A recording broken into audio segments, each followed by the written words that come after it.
Hosny there. We got Congressman Chip Roy of Texas with us, House Freedom Caucus Policy Chair, House Budget Committee, crucial player, even when it comes to these international developments. Out of the blue, Congressman, you have this, martial law declared and undeclared in South Korea, trusted confidant and friend of the United States. Provocations from the North, we're told. The president-elect has a good relationship with Kim Jong-un, the North Korean president. How do you think all of this is going to go? I mean, that's something that is going to drop on his plate when he gets into office. Yeah, well, obviously, I need to get briefings and get advised on specifically what's going on. But importantly, this is what happens when you have a total failure and total lack of leadership coming from the White House in the United States. And that's what we've had under President Biden. More lies, more of the same, but weakness around the globe. You can't allow what's been happening in terms of, America's presence, our backing away with respect to our own energy policies that fueled the situation in Ukraine.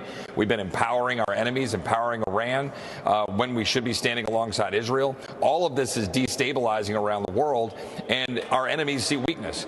With President Trump, they're going to see strength. I hope that we can navigate the next month and a half safely as we continue to see hotspots around the globe so President Trump can get in with, frankly, the adults that we need in leadership positions to make sure that we have a more peaceful world.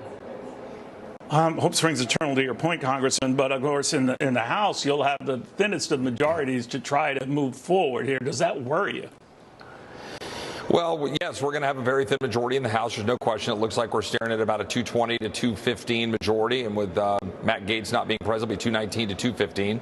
The Senate's 53-47. Now, what does that mean? That means we've got to do the work ahead of time. We've got to get in a room and we've got to decide as Republicans, what are we going to do for the American people? And are we going to honor the commitments that the president made and that we made to them? If we don't do that, we'll be tossed out on our ear.